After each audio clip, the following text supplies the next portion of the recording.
ကဲပြောရဆိုရင်လည်းရန်ကုန် Gladiator versus Team 7 ရဲ့ game number 1 Dangerous Crash မှာစတင်လာပါပြီ Okay ဆိုတော့ရန်ကုန် Gladiators အနေနဲ့ကတော့ဒါ Crop ရဲ့ Essential ရဲ့ Uranus ရဲ့တန်းပြီးတော့ ban လာပြီးတော့ Team 7 ကလည်း CC Partial Fan နှစ်သိန်းလုံးကတော့အချင်းချင်းထပ်ဖောက်ပြီးတော့ ban နေတာဟုတ်တယ်first page အနေနဲ့ရရှိလာရန်ကုန် Gladiators အနေနဲ့ကတော့ကျူရှင်းလေးကိုတော့စပြီးတော့ပစ်ထားလိုက်ပြီဒီဘက်က Team 7သူတို့ရဲ့ရန် comfort ဖြစ်လို့နဲ့ goal lane Granger အောက်တော့စတင်ပြီးရွေးချယ်ထားခဲ့ပြီဆိုတော့နောက်တက် second pick အနေနဲ့ကတော့ကားတော့ကချာတန်းပေါက်တော့ပေးထားလိုက်ပါပြီ Okay ဆိုတော့ရန်ကုန် Gladiators ဒီချိန်မှာ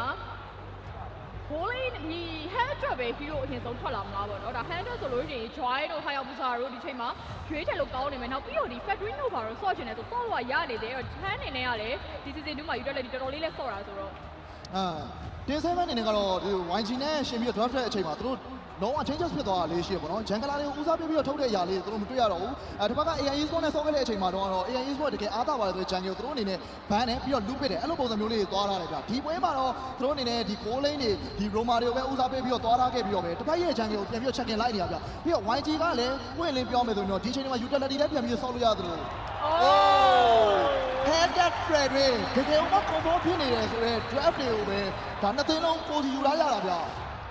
ျဒီ header ဒီထွက်လာတော့မထင်တယ်ဘာလို့ Dangerous Crash နောက်ပြီးတော့ Blink ဒီ season 2တောက်ချောက်ကင်ပြီးတော့အနိုင်ယူခဲ့တဲ့ဒီ header ကိုပြန်ပြီးတော့ကြာပြီးမြင်တွေ့ရပြီဒါ hand ကတော့တော့ comment ထားတဲ့အတိုင်းပဲ utility tackler တကောင်ဖြစ်တဲ့ Frederick ကိုထုတ်လာခဲ့ပြီးဆိုတော့ Team 7ဒီချိန်မှာ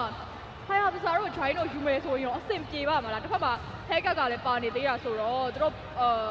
EHC လေးပဲအရင်ဆုံးထုတ်ပြမလားဒါတော့စဉ်းစားရလေးတော့ရှိသွားပြီပေါ့နော်တစ်ဖက်ကလည်း utility တွေပါပြန်ပြီးထုတ်ထားတဲ့အခါမှာတော့ဒီချိန်မင်းလေးကတော့တော်တော်လေးကောင်းသွားပြီmid ချိုအပိုင်းမှာဆိုရင်လည်းတို့ AOG နဲ့manipulation တွဲလို့ရမယ် team fight တစ်ခုတော့ကောင်းကောင်းကြီးဖန်တီးလို့ရမယ်ပေါ့နော်လက်ရှိ mid ချိုကိုရရှင်းကြရမယ်ဆိုရင်တော့သူ့အားသာချက်နဲ့သူတော့ရှိရပြ team 7အနေနဲ့ကတော့ lane phase အပိုင်းရယ်ပြီးတော့ team fight အပိုင်းရမှာတော်တော်လေးအားသာမယ် AOE span တစ်ခုကိုပိုင်ဆိုင်ထားပြီးတော့တစ်ဖက်ကကျတော့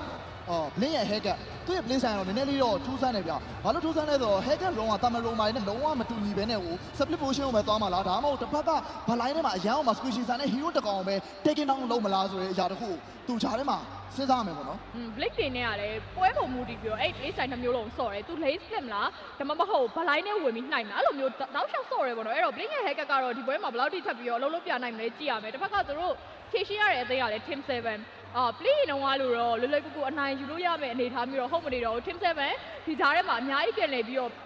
့ဒါပြင်ဆင်ထားရပေါ့နော် Falcon Esport တော့မှာ 3G ဆိုတဲ့ result တွေနဲ့9ပြည့်နောက်ပိုင်း Team 7ကတော့ပို့ပြီးတော့ရင်ဆိုင်ဖို့တော့ခက်ခဲသွားလိမ့်မယ် benefits မှာတော့အားလုံးတော့သူတို့ဗန်လိုက်တာလေးကတော်တော်လေးကောင်းတယ်ဗျာရန်ကုန် Gladiators အနေနဲ့ကသူတို့လက်ရှိမှာ ESP မှာdiscipline တွေလိုအပ်နေတဲ့ hero တွေdiscipline ရှိတဲ့ hero တွေလိုအပ်နေရပါတော့အဲ့လိုအခြေအနေမျိုးမှာအားလုံးလေးကိုပိတ်လိုက်တာလေးကတော့ Team 7တော်တော်လေး fine wide ပြီလို့တော့ပြောလို့ရတယ်ရန်ကုန် Gladiators အနေနဲ့ကလည်း lucky မနေ့ကနဲ့ဒီနေ့မှာတော်တော်လေးကိုမှအရန်အားကောင်းပါတယ်ဆိုတော့ higher booster ကိုတော့ဒီပွဲမှာပိတ်ထားလိုက်နေပဲ Team 7ရဲ့နောက်ဆုံး last ban မှာတော့ Harry တကောင်ပါထပ်ပြီးတော့ ban ထားလိုက်ပါပြီ Okay ရန်ကုန် Gladiators လုံးဝ lucky ရဲ့ hero တွေအကုန်ပိတ်တာ၄កောင်လောက်ထိပိတ်တာနော် Essential Uranusဒီ higher booster နဲ့တူပဲ joy အဲ့တော့ lucky အနေနဲ့ဒီချိန်မှာရွေးချယ်စရာဂျန်ကလာဆိုလို့များစစတော့မရှိဘူးသူတို့အရင်တော့ကတော့ဒီအကိုင်းတွေပါရေးထီတော့ရွေးခဲ့ဘူးတယ်ပေါ့နော်အဲ့တော့ဒီဂျန်ကလေးကိုပဲခြံထားပြီးတော့ HP လေးအနေနဲ့ဆိုလို့ရှိရင်ဒီလက်ပူရှိမယ်နောက်ပြီးတော့ဒီ Alice တို့เนาะဒီကောင်းလေးလည်းရွေးချယ်လို့ကောင်းနေပါသေးတယ်ကျွန်တော်ဆိုရင်လည်းဒီပွဲမှာတော့ Guinevere Jungle လေးတော့တော်တော်လေးတော့သဘောကျမိတယ်ဒါပေမဲ့လည်းဒီ Guinevere Jungle ထုတ်တာစောသွားမယ်ဆိုရင်တစ်ဖက်ကလည်း ESP တို့ပါတော့ပြန်ပြီးတော့ထောက်လို့ရတဲ့အနေအထားမျိုးလေးတော့ရှိနေသေးတယ်လောလောဆယ်မှာတော့ Yangon Gladiators ကတော့နောက်ဆုံး last ban လေးမှာတော့ join တော့ပြန်ပြီးတော့ ban ထားရဆိုတော့ Team 7လက်ရှိမှာ Aspirator လေးကိုတော့ပြန်ပြီးတော့ပဲထုတ်ထားလိုက်ပါပြီ Okay ဆိုတော့ Yangon Gladiators ဒီချိန်မှာသူတို့မရွေးချယ်ရသေးတယ် goal line နဲ့ ESPကိုရှောင်းနေနဲ့ goal line နဲ့ ESP ဘာထွက်လာနိုင်သေးတယ်တစ်ဖက်ကHeritage ဘာရလဲ ban ပြီးသွားပြီဆိုတော့ဒီချိန်မှာ fighter goal line တွေထွက်ဖို့ကလည်းမလွယ်တော့ဘူးအဲ့တော့ဒီချိန်မှာတော့သူတို့ damage ကိုပို့ပြီးဦးစားပေးရမယ်ဆိုတော့ goal line ကိုလောလောဆယ် ESP မှာရင်းရဲ့ signature banner တော့စပြီးထုတ်ထားနေပဲ Okay ဆိုတော့တော့ဒါပရိသတ်တွေကလည်းအားပေးတယ်တကယ်ကိုအကျဉ်းကြီးပဲတော့ဆိုတော့ Benedict နဲ့အတူပဲ Benedict တော့အများကြီးပြောစရာမလိုဘူးဒါရင်းရဲ့ signature hero ဖြစ်တဲ့ပြီအခုလက်ရှိ update 5မှာလည်း Benedict အနေငယ်လေး buff ထားရပေါ့နော်အရင်လိုမျိုးဒါဒီ3ချက်လောက်ခွက်ရုံနဲ့တွေ damage တော်တော်လေးထွက်နေပြီပေါ့အဲ့တော့ Team 7 နောက်ဆုံး last day lucky ရဲ့ Changla ခုနကကိုရှောင်းပြောခဲ့သလိုပဲဒီချိန်မှာ Guinevere ထွက်ဖို့ရောလွယ်ပါအောင်မလားတစ်ဖက်ကဝန်နေပါချိုယူလိုက်တဲ့အနေအထားမျိုးပါဆိုတော့ Guinevere ဆော့ဖို့ကတော့အရင်လွယ်ကူတဲ့အခြေအနေတော့မဟုတ်တော့ဘူးဗျအဲ့တော့ဂျန်ဂလာပိုင်းမှာဆိုရင်တော့အပိုင်းလေးကတော့တော်တော်လေးတော့မှ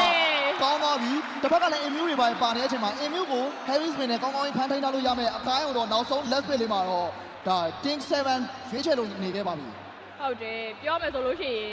်ဒီအကိုင်းကကျွန်တော်ရှစ်ပွဲစဉ်မှာလည်းတွေ့ခဲ့ရတယ်ပေါ့နော်ဒီလိုမျိုးရွေးကြမယ်ဆိုတဲ့အနေအထားတွေမှာလည်း lucky အကိုင်းကိုထပ်ပြီးတော့ထုတ်လာခဲ့တာမျိုးဒါလည်း YG နဲ့ပွဲမှာပဲထင်တယ်နော်ဒါပြီးတော့ဒါ regular season တော့ YG နဲ့ပွဲမှာပဲထင်တယ်သူတို့အကိုင်းကိုမရမကထုတ်လာခဲ့ဆိုဒီနေ့မှာလည်းထပ်ပြီးတော့ Team 7ဘယ်လိုမျိုးဆက်ပြီးတော့ရန်ကုန် Gladi Ghost ကိုရှင်ပြိုင်ပါလေကဲကျွန်တော်တို့ရဲ့ grand final match ကြီးဖြစ်တဲ့ဒါရန်ကုန် Gladi Ghost versus Team 7တို့ရဲ့ game number 1 drafting လေးကတော့ပြီးဆုံးလို့သွားခဲ့ပြီဆိုတော့ trio casting let's go I'm Siri နဲ့ Let It Go ကိုရောက်ရှိလာခဲ့တဲ့ MSM မြန်မာ Season 2 Grand Final Battle 7 Series ရဲ့ Game Number 1ရန်ကုန်မှာရန်ကုန်သားတွေအောင်ပွဲခံနိုင်မလားဒါမှမဟုတ် M7 ကိုရောက်သွားတဲ့ Team 7ဖြစ်လာမလား Let's dive into the land of dawn ကျန်တဲ့သူတွေနဲ့ကျွန်တော်တို့ဘက်က Team 7လူငယ်လက်ကနေ player တွေရဲ့တကယ်ကိုပြိုင်ဆိုင်မှုပြင်းတဲ့ပွဲတွေ Game Number 1တော့ Land of Dawn ကိုရောက်ရှိလို့လာခဲ့ပြီဗျာချန်ပီယံဆိုတဲ့အရာကဲကြမှာလားစွမ်းရည်လားဒီ Game တွေကနေပဲကျွန်တော်ပြန်ပြီးအစပြောရတော့မယ် Okay ဘောတေချာတဲ့ချန်ပီယံဆုတွေကိုဘယ်သူကရယူသွားမလဲဆိုတာကတော့တကယ်ကိုပဲအရေးကြီးစိတ်ဝင်စားဖို့ကောင်းတဲ့ချိန်တစ်ခုရောက်လာပြီဗျာလက်ကီရဲ့အကိုင်းကိုင်တာတော်တော်လေးတော့နဲတယ်နော်ဘုံဘောမတွေ့ရသလောက်ပဲဒီနေ့မှလည်းဟန်သူ့ရဲ့ signature တွေကတကောင်ပြတဲ့ Federal ပြန်ပြီးတော့အသုံးပြုလာတယ်ဗျာဆိုတော့ objective ဂျန်ကလာဘိုင်းကတော့တေချာပေါက်ကြည့်လို့ကောင်းပါအမှန်ပဲ ဟုတ်တယ်ကိုဝေကျွန်တော်ဒီပွဲလေးမှာကျွန်တော်မြင်တွေ့ရတဲ့အရာတွေကောင်းလားနှစ်ရက်တင်းလုံးမှာရှိနေတဲ့ဂျန်ဂလာရဲ့ Jury Bay ပဲသွားထားတယ်ဒါပေမဲ့ Blink ရဲ့ signature haircut ဗျာမြပြတဲ့ညတညမှာကျွန်တော်မောင်မိုက်တဲ့ညတညပေါ့ဗျာမောင်မိုက်တဲ့ညတညမှာ Team 7မှာရှိနေတဲ့ player တွေရဲ့တုံ့ပြန်မှုတွေတော့ကြည့်ရမယ်ပုံမှန်သွားနေကြ Team 7ဒီ Alligator minute တွေမှာတကယ်ကိုကျွန်တော်တန်နေဆိုပေမဲ့ဒီအချိန်မှာတော့ YG Alligator မတောင်းချောက်ဆိုလို့ pressure ပေးနေခဲ့ပြီဗျာ Okay Blink ချပေးလာတဲ့ Delisting ကလည်းအောက်မှာတော့ First Black ကို OP ပြန်ပေးရတယ်ဆိုတဲ့အနေအထားမျိုးလေးတော့ဖြစ်သွားတယ်ဗျာ Boy Black Crystal ထပ်ပြီးတော့ပါလာခဲ့မယ် Dangerous Grass မှာတော့ haircut ကို live ဖို့တော့ Team 7အရင်တော့အဆင်မပြေတော့ဘူး Alligator မှာချက်မှာတော့ objective တွေရခဲ့မှာ silent rotation ပိုင်းကတော့အားသာပါတယ်ဆိုတဲ့ Team 7 YG ကသူတို့ရဲ့ macro တကွက်နဲ့ပဲစပြီးတော့အလဲထိုးလိုက်ပြီဗျာ ။ရောက်ပြီဒီပွဲကဘလဲကဆော့လာတာလေ HQ နဲ့ဖြစ်နေပုံမှန်ဆိုလို့ရှိရင် Petrify နေဘိုင်းနဲ့ပြန်ပြီးတော့ထွက်လာတာပေါ့နော်။ဒါပေမဲ့ HQ နဲ့ဆိုလို့ရှိရင်တော့ early game မှာ damage လုံလောက်မှုရှိတဲ့အတွက်ကြောင့်မလို့ OP တရားပေါက်တော့တတိထားလိမ့်မယ်။အခုလည်းစပြီးတော့ပဲ lucky ဟန်တော့ level 4မပေးဘူးတော့ကြိုးစားလာကြ။ Final Slash သွားထားတဲ့တန်ပေါင်းဝင်တိုးရကြိုးစားရိုင်းတိုးလို့မရအောင်ဒီကကျွန်တော် objective ကမကြိုင်ချင်းတွဲမှာပေါ်တော့မှာ Team 7မှာရှိနေတဲ့ကျွန်တော်ဒီတုံးကောင်နဲ့မာကောင်တွေကတော့ကျွန်တော်ရမလို့ဂျန်ကအသေးလေးတော့သွားယူဖို့ကြိုးစားမယ် Heavy Spin ပေးတော့ပေးလာပြီ Hand နဲ့ ultimate တော့ပြန်ပြီးတော့ရရှိသွားသေးတယ်ဗျာဒါလည်းပေါ်လာခဲ့တဲ့အချိန်တွေမှာတော့ဂျန်ကလာ YG ဘက်ကိုအကောင်တော့ပြန် force နေတယ်ပဲ low HP ပြန်တော့ဖြစ်သွားခဲ့ပါသေးတယ် Number Kepa ဒါမှမဟုတ် Hand နဲ့ပြန်ချခဲ့တဲ့ Canada ကတော့ lucky ထပ်ပြီးတော့ Soldier Jushin Chris ဘေးကတော့ Land of Land နဲ့ Slash မှာရှိ one for one နဲ့ထပ်ပြီးတော့ trade နဲ့ထပ်ပေးလာခဲ့ Iron for and Iron နဲ့အောက်မှာတော့ Land of Land ဆက်ပြီးတော့ကန်ကြောင်းတိုင်းနဲ့ play ရဲ့ Delta ကလည်းကြားထဲမှာစီကတော့ထပ်ပြီးတော့ဆုံးသက်ရတယ်ပဲ1 for 4 trade ကိုမှ Young Gladi ကိုဆက်ပြီးတော့သိမ့်ပိုက်ထားလိုက်ပါပြီ 1 for 4 trade ဆိုတဲ့ပါနဲ့တော်လေးကိုများပြလို့ပဲသုံးသပ်လိမ့်မယ်ဗျာ Fast Level 5မတိုင်ခင်မှာ lucky အကိုင်းရဲ့ heavy spin ကိုအသုံးပြုခဲ့တဲ့ချက်တစ်ခုကတော့ဒီပွဲမှာတော်တော်လေးတော့နေပါသွားတယ်ကြာတစ်ခုလို့ပြောရလိမ့်မယ် Hero K 4កောင်းနဲ့တူပဲတော်တယ်ဘာသိမ့်ပိုက်သွားခဲ့တဲ့ YG နောက်တော့ 2K ကိုတော့ဒီအချိန်မှာအပိုင်ကိုယူသွားခဲ့ဗျာ ဒီကကျွန်တော်ဒီ hand ရဲ့ spell down တဲ့ကိစ္စတကွာဆင်ပြေသွားတယ်လို့ပြောရမယ် Hero K 4កောင်းလောက်ထိရရှိခဲ့တဲ့အချိန်အပြင်မှာတာထဲမှာရရှိလိုက်ခဲ့တယ်ဆိုတော့ Alligator minute တွေမှာထပ်ပြီးတော့ပဲကျွန်တော် Blink Killing Spree Blink ကကျွန်တော် Rumba လားကျွန်တော် Assassin လားတော့ကျွန်တော်သွားပြီးမင်းနေရမယ့်အချိန်တွေဖြစ်လာ Finisher ပေါ့ဗျာဒီအချိန်မှာတောက်ရ rotation နဲ့ gang in တွေမှာသူကိုယ်ကိုယ်ကဥဆောင်နေတာမျိုးတွေတွေ့ရတယ်ဗျာအခုလည်း flank နဲ့ kind of down နေအောင်မှာ lucky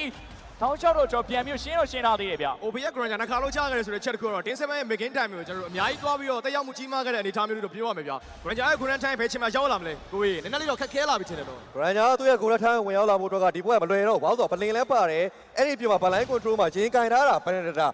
Assassin အကောင့်တာ OP ကို 1A လိုက်မယ်ဆိုလို့ရှိရင်တော့နောက်ပိုင်းမိနစ်တွေမှာ OP အနေနဲ့ကတော်တော်လေးတော့ဒါဒုက္ခရောက်ဖို့တော့များနေကြ ဒါဆို OP ကကျွန်တော်ဘယ်လိုမျိုးတွေသွားနေမှာလဲဒီချက်ကတော်တော်စိတ်ဝင်စားဖို့ကောင်းတယ် position ယူရတဲ့ game မှာသူ့စီကထွက်လာမဲ့ damage အောက်ဖို့ကိုလည်းအသင်းကမိကိုနေရသေးရဲ့ဗျာ carry player တယောက်အနေနဲ့ Alligator minute တွေမှာကလေးနှစ်ခါလောက်ထိ pressure ပေးထားတဲ့အချိန်နှစ်ခါလောက်ထိတင်နေခဲ့တဲ့အရာတွေက game 1မှာ Team 7တော်တော်လေးကျွန်တော်ဒါလောက်ကကန်ရခက်ခဲတယ်လို့ပြောရမယ်အထူးသဖြင့်ကျွန်တော် front liner ထိုးထားတဲ့ဘိုင်းမှာတန်းပေါက်လက် key initiating ကောင်းတာမဲ့ backup ပေးဖို့အတွက်တယောက်လောက်တော့သွားရှိမှမှာတော့ကြားလိမ့်မယ် ကဲဒီမှာလည်းကျွန်တော်တို့တန်ပေါက်နေတဲ့ AC လေးပဲသူလမ်းလျှောက်နေတယ်အရန်ကြောက်ဖို့တော့တိတ်မကောင်းသေးတဲ့ Alligator high tempo rotation ပါနေမှာတစ်ဖက်ကလည်း hand နဲ့ online မှာတော့ AC လေးပဲ stage C ကိုပြန်ရောက်လာခဲ့တဲ့ဒီထားဗျပြောရရင်တော့ objective fight တွေကိုပဲ Team 7ကသူတို့ရဲ့ turning point အနေနဲ့ပြန်ရှာရဖို့ကြိုးစားမယ့်အချိန်တော့ဖြစ်လာပြီ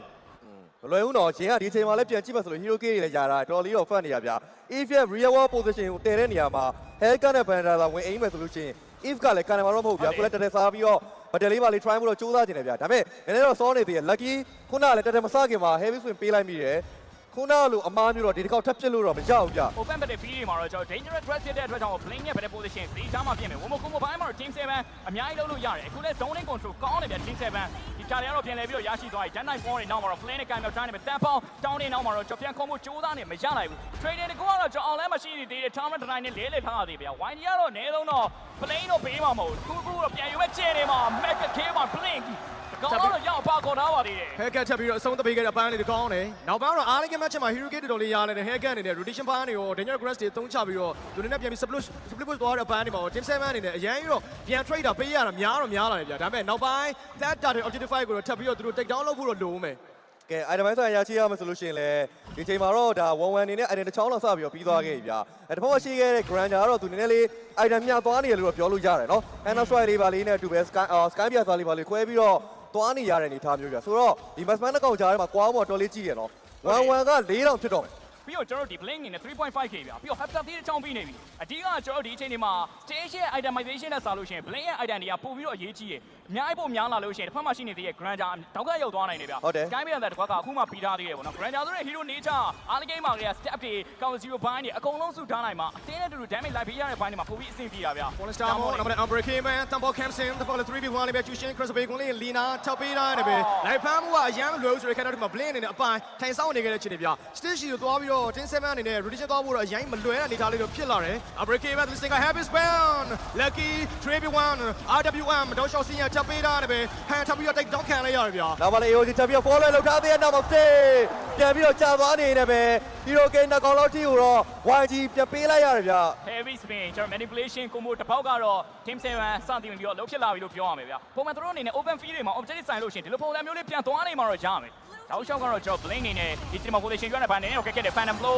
ချက်ကင်းတိုင်းမှာ killing spree lucky flame နဲ့တော့ကံမြောက်တိုင်းတော့မှာအပကောထား blink ချက်တက်လို့မရနိုင်တော့ဘူးဗျာ I'm sorry ဘာကြီးွာဆက်လက်ပြီးတော့သိမ့်ပိုက်ထားတော့မှာပဲ CK first special လေးထပ်ပြီးတော့ပေးနေမှာလည်း no flare နဲ့ထပ်ပြီးတော့ Lina ကံမြောက်နေခဲ့တဲ့အချိန်မှာဟန်ပြန်ပြီးတော့ရောက်လာတယ်ဗျာဒါတဲ့ fight မတိုင်ခင်မှာနှစ်ခါလုံးပြန်ပေးရတယ်ဆိုတော့ check တစ်ခုတော့ Team 7 3 front line ကိုအများကြီးသွားပြီးတော့ကျွန်တော်တို့ဒါဒုက္ခတွေများစေခဲ့တဲ့ချိန်မျိုးလေးတော့ဖြစ်သွားတယ်ဗျာတဲ့ fight ကိုတော့ YG ထက်ရပြီဆိုလို့ရှိရင်တော့သူတို့အနေနဲ့ making time ကိုတေချာပေါက်ဥဆောင်သွားခဲ့ပါပြီ နောက်မှကပ်တီလဲ 3k over လောက်ထိကိုတော့ YG အသာပြီးတော့ယူသွားနိုင်ခဲ့ပြီဗျာဒါပေမဲ့ outpush ပိုင်းတွေမှာ haircut နဲ့တူပဲ Benetta ပါလာခဲ့သလို game minute ပိုင်းခြားတွေမှာ stay ရဲ့ဒီ1-1လဲသွားပြီးတော့ short ထွက်လို့တော့မရနိုင်ဘူးဗျာအဲ့တော့ Team 7ကသူတို့တစ်ခုလုံးမှရဟုတ်တယ် တော်တော်လေးတော့ battle လေးပြန်ကြတာများလာပြီအောင်လန်းမှာလဲတာဝါအပြောင်းနေပြီ ဒီတိုင်းဆိုရင်တော့ကျွန်တော်ဒီ objective 5v5 ဆန်မယ်ဆိုရင် team 7အနေနဲ့လုံးစရာတစ်ခုပဲ blink ကိုအရင်ရအောင်ရှာမှရမယ် blink ပေါ်မှာပဲသူတို့အနေနဲ့လုံးလို့ရသွားမှာဗျာအဲဒါဆိုကျွန်တော်တစ်ဖက်မှာ team 7ရဲ့ combo ဒီ standing position မှာတုံးလို့ရတဲ့ spare တွေအများကြီးဖြစ်တယ်ဒီຢာတွေအကုန်လုံးဖွင့်ပြီးမှ blink ဝင်လာမယ်ဆိုရင် YG ဘက်ကအများကြီးပို့ပြီးတော့လောက်ကွက်ပိုင်းဆိုင်ရာမှာပိုပြီးအားသာသွားနိုင်တယ်ပေါ့နော်အဲ့တော့ YG ဘက်က blink ကိုအရင်ရှာနိုင်တာဆိုရင်တော့ team 7အနေနဲ့သူတို့ spare cast တွေလောက်ရတဲ့ဘန်းတွေပို့ပြီးတော့အဆင်ပြေလိမ့်မယ်ဗျာ ကဲဆိုတော့เนาะကျွန်တော်တို့ဒါသိမကြရင်မှာလဲ law ကတော့ပေါ်ဖို့တော့ရှိတယ်ဒါပေမဲ့အဲ့လို law တွေဘာတွေမတိုင်ခင်မှာပေါ့နော်လိုအပ်နေခဲ့တဲ့ item တွေကိုအဲ့လို massman တွေ site lane တွေဘာထွက်ချတဲ့အချိန်မှာ gang ငင်လေးပါလေးများတွေ့ရမလားပေါ့နော်ဘာလို့ဆိုတော့ဒီပွဲမှာအဲ့လိုမျိုးဒါ OB ဆိုလို့ရှိရင်လည်းတော်လေးအော်ပြောင်းဆိုရင်လည်း CK energy rush တွေသွားပြောမိနေသေးတဲ့နောက်မှာ resist ချက်တွေ death ဆိုတာတာတွေ final blow တွေတက်ပြီးတော့ဝင်လာပြီမဲ့လည်းဘာမှတော့ဆက်မဖြစ်သွားခဲ့ဘူးကြာ ဘောလုံး first star အော်မလည်းဖက်ကလည်းပေးနေပြီနောက်မှလည်း hacker down shot ပဲသူ tower bandage တွေပါလေဆက်လက်ရအောင်ကြိုးစားနေကြတဲ့အချိန်တွေမှာတော့ပွဲညင်10မိနစ်မှာလည်း mega shield Team 7အနေနဲ့စပေးလိုက်ရတဲ့အနေထားဗျာ။တော့ bandage နဲ့ back control ဘန်ရတော့ main first star ရှိနေသေးတယ်။ဒါတော့နောက်ပိုင်းလာမယ့် low fight တွေမှာသူတို့အနေနဲ့တိတ်ပြီးတော့မကြသေးဘူးဆိုတဲ့အခြေအနေမျိုးလေးတော့ခံစားရတယ်။ဒါပေမဲ့ legend back control split push တွေမှာတော့ YG တော်တော်လေးစပြီးတော့ဥဆောင်လိုက်ပြီ။ YG ကဒီ game မှာကျွန်တော်တို့ဒီ game တစ်ခုလုံးဘယ်လိုသွားရမလဲသူတို့ decision making တွေပွဲအတွင်းမှာချတဲ့ဆုံးဖြတ်ချက်ပိုင်းစီကတော်တော်ကောင်းတယ်ဗျာ Team 7တွေဝမကွန်မိုရပို့ပြီးအားကောင်းတယ် early game မှာတော့သူတို့ဒီ light ချတာမှတ်ပေမဲ့ကျွန်တော်10မိနစ်တိုင်မှာရောက်လာတဲ့အချိန်တွေမှာအရန်ဒီ 5v5 တွေ light ဆိုင်မနေတော့ဘူးဗျာ split push လုပ်တယ်ဝမကွန်မိုတစ်ခုကိုသွားပြီးတွဲထိတ်ဆုံးလို့မရအောင်အရင်ဆုံးဖြတ်ထားတယ်ဗျာ လင်းကြောင်းတာ second challenge ဂျိုးသွားပြီဆိုတော့အပေါ်လေးမှာသာကျွန်တော်10 second နေလို့ရှိရင် lock ပေါ်လာမယ်ဆိုလို့ရှိရင်အများကြီးပြန်ပြီးတော့လုံးလို့ရနိုင်တယ်ဗျာ One star more number stage Seagull ထပ်ပြီးတော့ sold that backline cross board တန်လေးထပ်ထိန်းတာ lucky number AOG တားပေါက်ပြန်ပေးခဲ့မယ် slash ဒီအောက်မှာ lucky ကျွန်တော်ထားပြီးတော့ monster K by blink နဲ့တူပဲ 2 man down နဲ့ flare တွေအောက်မှာ 4v1 ထပ်ထိန်းထားရတယ်ပဲတားပေါက်တကောင်ပါဟန်အဆုံးသတ်ပေးလိုက်ပါပြီ Hero Gate နှစ်ကောင်လောက်ထိကို3ကောင်လောက်ထိကိုသွားပြီးတော့ပေးခဲ့ရတဲ့အချိန်မှာဒီလုံးကိုလည်း YG သိမ့်ပိုက်ဝါဖို့ကလုံးဝတရားတလောက်ပဲဗျာအဲ့က Daily Sega OP တက်ပြီးတော့တောင်းတဲ့ပြင်မှာစီချမ်းမှာတက်ပြီးတော့တောင်းသွားတဲ့နောက်မှာတောက်လျှောက်ဆို Hero Gate 4ကောင်ထိကိုပြန်ပေးခဲ့ရတဲ့ Team 7ဒီလုံးတော့သွားလို့ဆိုတာမဖြစ်နိုင်တော့ဗျာ Dangerous Grass တကယ်ကိုကျွန်တော်ခြုံနေများပြတယ် map တစ်ခုဖြစ်လာခဲ့တဲ့အချိန်မှာ YG နေနဲ့အကောင်းဆုံးသုံးချထားတယ်ဗျာ ambush ကနေထွက်လာပြီးတော့ assassination လုပ်တယ်မောင်မိုက်တဲ့ညတွေမှာကျွန်တော် assassin တွေဗျာကျွန်တော်တောက်လျှောက်အပီတီးတုံနေရဗျာဒါပေမဲ့ Team 7အနေနဲ့ခုနကလိုမျိုးဝမကွန်မိုတဲလို့မရနေတဲ့ကိစ္စသူတို့တို့အများကြီးကျွန်တော်ပြဿနာဖြစ်လာနိုင်တယ် ဒီတိုင်းဆိုရင်တော့ကျွန်တော် YG နဲ့ဒီမညံ wave နဲ့တူတူ second tower ကနေအကုန်လုံးပြန်ပြီးတွန်းတော့မယ်ဗျာ အားလေးကမချက်သွားတဲ့ rotation ပိုင်းတွေမှာ head get တော်တော်လေး movement တွေအားကောင်းသွားတယ်ဗျာ OB က golden time လေးကိုမျှော်ပြီးတော့ကစားမဲ့ချိန်မှာသူတို့ဒီနောက်က follow damage ပါမလာခဲ့ဘူးအဲ့တော့ကြောင့်တော့ဒီ AOG နဲ့ heavy spin တွန်းလို့နေရနည်းနည်းလေးတော့တိုက်ပြီးတော့ကျွန်တော်တွဲဖက်လို့မရတဲ့အနေအထားမျိုးလေးတွေရောက်သွားတယ်ဗျာဒီချက်ကိုလည်း YG ကောင်းကောင်းကြီးနားလဲတယ်တောက်လျှောက် snowball တက်တစ်ခုဥတီထားပြီးတော့ team 7ကိုသူတို့အနေနဲ့ရတယ်လို့ပဲတောက်လျှောက် push နေတာကဲအဲ့တော့ bounce back တွေထပ်ပြီးတော့ဖြစ်လာမလားသို့မဟုတ်ဒီလို advantage နဲ့ပဲ YG မေကလန်နေပါနဲ့လောက်ထိစတင်ပြီးတော့ဥဆောင်သွားတယ်မလားကျွန်တော်တို့ဆက်ပြီးတော့ကြည့်ရမယ်ဗျာ လောတော့အောက်ကနေပြီးတော့တက်လာဖို့တော့ရှိနေမယ်တာဝါတော့လည်းမ second တစ်လုံးတော့ကျန်နေသေးတယ်ဗျာပေါ်မှာလည်း second tower တစ်လုံးတော့ကျန်နေသေးတယ်ဆိုတော့ mega tower ကြားပေါ်တော့ရန်ကြီးတော့မလွယ်ဘူးဗျာနည်းနည်းလေးဝင်တိုင်းမှန်နေတာအဓိက initiator hero မပါလာတဲ့အနေထားတစ်ခုမှာ final blow တွေ Dark 4တွေ red die 3နိုင်မှာသာလင်ဆင်ပြေးလိမ့်မယ်အော်လမ်းမှာတော့ loyal ရချင်တဲ့တူပဲပထမဆုံးသော mega tower ကိုတော့ YG စတဲ့ပြီးတော့ချိုးသားသွားမလားတော့ကြည့်ရမယ်ဗျာ CK ရိုင်းတိုးလို့တော့မရသေးဘူးဒီကဒီ lock အရင်ဆုံးတော့ရှင်းရအောင်ပဲဗျာ King 7ကတော့ကျွန်တော်ဒီလက်ရှိအချိန်ဒီမှာခေါင်းတော့ကချာ AF လိုမျိုး hero တွေပါနေသေးတဲ့အတွက်ကြောင့်မလို့ကျွန်တော်ဘာပဲနေနေသူတို့အနေနဲ့ defense လုံးရတဲ့ဘိုင်းမှာအဆင်ပြေတယ် AOE damage လည်းအဆင်ပြေတယ်အဓိကကျွန်တော်ဒီ OP ရဲ့ damage ဘိုင်းဆိုင်ရအောင်သူတို့အနေနဲ့အနေကလေးပြန်ဆောင်ဖို့ပဲရှိမှာဗျာအခုတော့ second tower နေအကုန်လုံးတော့ YG ပြန်လေရောက်ထားပြီးတော့ network ဘိုင်းမှာ 8.5k အသာသေးတစ်ခုနဲ့တော့ပြန်လေပြီးတော့ဥဆောင်ထားသေးပြီကဲရှင်ရဲ့ backline control ဘန်းတွေအတော်လေးတော့အားကောင်းတယ်ဒါမှမဟုတ်လည်း CK ဒီကျွန်တော်တို့ပြီးခဲ့တဲ့ lower breaker fight နဲ့ best of fight series မှာတော်တော်လေးကောင်းတဲ့တက်ရက်တဲ့ specus တွေပြတ်သားခဲ့ရဆိုပေမဲ့ရင်လိုမျိုးအလောက်နဲ့ lane control တော်တော်လေးတာတဲ့ hero မျိုးထွက်လာခဲ့တဲ့အချိန် backline ဘန်းတွေမှာ 45 final blow တွေနဲ့ down shot ဒီ battle control လုပ်လို့ရတဲ့အချိန်မျိုးတွေမှာ team 7 minute တော့တားဝေါ်တယ်သူတို့မှာတော်တော်လေးကြီးမားတဲ့အခက်အခဲတော့တွားပြီးတော့ဖြစ်နေတယ်အဓိကသူတို့ဘက်ကဗတ်တယ်စဖွင့်မှအရေးလာမဲ့အနေထားပြောဟုတ်တယ်အဓိကကျွန်တော် team 7အနေနဲ့ battle opening လုပ်ဖို့ဆိုလို့ရှိရင်လည်းကျွန်တော်ဒါ blink ကိုပြန်လိုက်ရှောင်မဲ့ချိန်နေ recall and recall ရန်ကုန် Gladiators နေတော့ကျွန်တော်ထုံးလန်တိုင်းပဲတောင်းနေနေရတော့တောက်လျှောက်ဆိုလို့စလုပ်နေခဲ့ဗျာ game 1မှာပဲရှိနေသေးတယ်ပွဲကကျွန်တော်တောက်လျှောက်ဆိုလို့ YG နေနဲ့အများကြီးပြန်ပြီးတော့တာတာ team 7ကိုဝေးတောက်လျှောက်ဆော့လာရဲ့ပွဲတွေနေမှာဆိုလို့ရှိရင်တို့ရဲ့ Alligator Scambage ကသွားရှုပ်လို့မရအောင်အသာလေးရနေခဲ့တာဒီပွဲမှာကျွန်တော် YG ကိုဒီလိုမျိုး Alligator ဥဆောင်ဝင်ပေးလိုက်ရနေစပြီးတော့ map control ဘိုင်းမှာပေးထားတဲ့အရာတွေကတို့ရဲ့ပုံစံမဟုတ်နေဘူးလားလို့ဗျာပုံမှန်ဆိုလို့ရှိရင်တို့ကအားလေးကိန်းမှာတော်လေးတော့သားတယ်တင်ပြဒါပေမဲ့အဲ့လိုဘလင်းရဲ့ haircut လောက်ကွာကြောင့်မလို့ OP position ပြတ်ရတဲ့ဘိုင်းတွေကြောင့်မလို့ backup ပြန်ပေးရတဲ့နောက်မှာတို့ကတစ်ဖက်သင်းကို dominate လုပ်ဖို့တဲ့စာလို့ရှိရင်တော့တို့ရဲ့ carry hero တွေကို protect လုပ်ဖို့ပို့ပြီးတော့ဦးစားပေးရတဲ့ပုံစံမျိုးတော့ဖြစ်သွားတယ်ဒါပေမဲ့တင်း7ဘက်မှာ AOE ကြီး3ခွက်လောက်ပါနေကြတော့ short ထွက်လို့တော့မရအောင်တော့ကဲဒီမှာလည်းကျွန်တော် resource တွေကိုပါ YG ထပ်ပြီးတော့သိမ်းပေးထားဖို့ကြိုးစားနေဗျာအဓိက second lot time ကိုတို့ network gap မှာ 9k overload နဲ့ဆက်ပြီးတော့ဥဆောင်ထားရဲဆိုလို့ရှိရင် team 7 fire flight တခုခုပြန်ပြီးတော့လုံးမရမှအနေထားမျိုးလေးတော့ဖြစ်သွားတယ်ဗျာ hack up power spec ဖြစ်နေရဆိုတဲ့ချက်တခုကြောင့်လည်း OB နေနဲ့စိတ်လုတ်ကိုလိုကြီးအရန်လိုက်ပြလို့မရသလို3 man 3ကောင်လောက် down လာခဲ့တဲ့အချိန်တွေမှာသူစီကလည်း scam business stat တွေကကျွန်တော်တို့မျှော်လင့်လို့မရတဲ့အနေထားဗျာကျွန်တော် YG ဒီလောက်ထပ်ပြီးတော့ take down လုပ်မယ်ဆိုလို့ရှိရင်တော့ game 1ဒီသူတို့အတွက်ပါပဲဒါပေမဲ့လက်ရှိကြည့်ရမှာ minion wave တွေကိုပြန်တွန်းထားတယ် team 7အနေနဲ့တော့လာဆိုင်မဲ့ချိန်တွေတခုတော့ရှိတယ်ဗျကတော့အကြိုက်ပြီးတွဲလုံးနဲ့ကျွန်တော်သွားနေရတဲ့ဘိုင်းတွေကအများကြီးပြန်ပြီးတော့အဆင်ပြေနိုင်တယ်ဒါပေမဲ့တခုစိတ်ဝင်စားဖို့ကောင်းတဲ့အချက်ခုနကတော့မှာကဘလင်းက lane တွန်းနေရနော်ခုလဲကျွန်တော်ဒီ lane phase တွေကောင်းတော့ split push ကိုကြိုးစားနေကြတာဗျတောက်လျှောက်ဆိုလို့ပဲလော့ဆွဲကင်တိုင်းနဲ့ဝိုင်းရဲ့ zone လေးကိုတော်တော်ကောင်းနေဗျနော်လော့တော့တတရာလေးပဲပြန်ပြီးတော့ယူသွားပြီဗျ